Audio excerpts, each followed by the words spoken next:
முறுக்கு நல்லா எவ்வளோ கிரிப்ஸியாக இருக்குன்னு நல்லா நொறுங்குது. இதே மாதிரி வீட்டில் நீங்களும் ட்ரை பண்ணி பாருங்கள். மணப்பாச்சு நம்மள்கிட்ட ஸ்நாக்ஸ் செஞ்சதெல்லாம் எல்லாமே காலியாகிடுச்சு. பசங்க ஸ்நாக்ஸ்னு கேட்குறாங்க.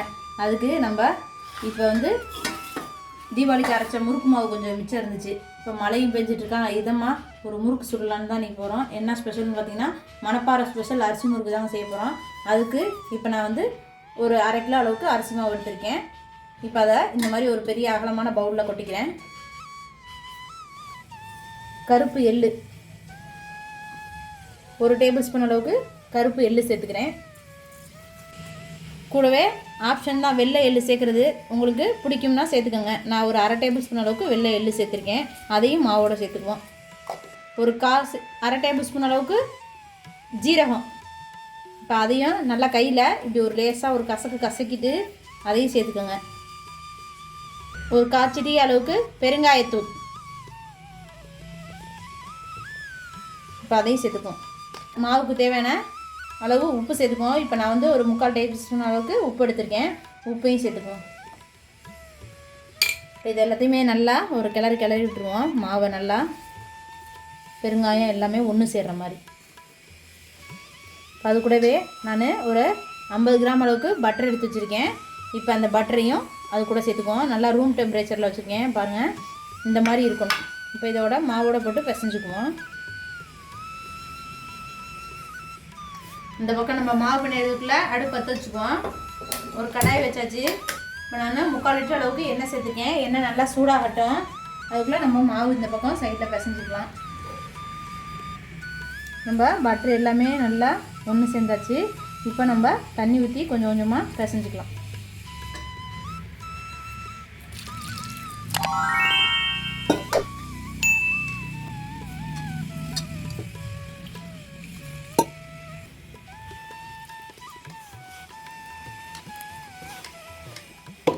பாருங்கள், மாவு எல்லாமே ஒன்று சேர்த்து நல்லா இந்த அளவுக்கு சாஃப்டாக பிணைஞ்சிட்டோம்.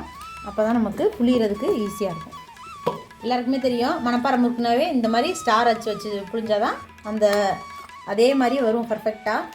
இப்போ மாவு குழாயிலலாம் நல்லா எண்ணெய் தடவிட்டேன் சைட்லலாம்.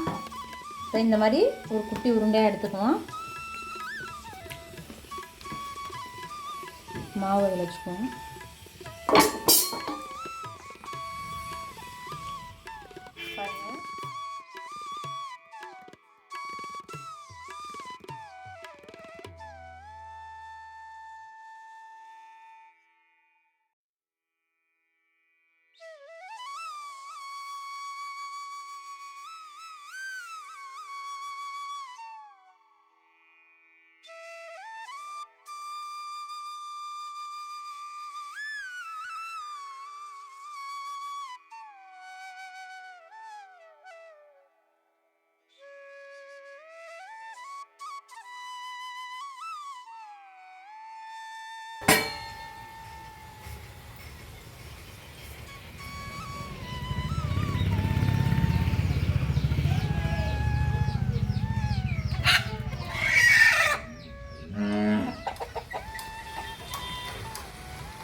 இப்போ இதை நம்ம இன்னொரு தடவை போட்டு எடுத்தோம்னா நல்லா இன்னும் கிரிப்ஸி ஆகும். அதுக்காண்டி இப்போ நம்ம போட்டுக்கலாம். எண்ணெய் நல்லா சூடாயிடுச்சு.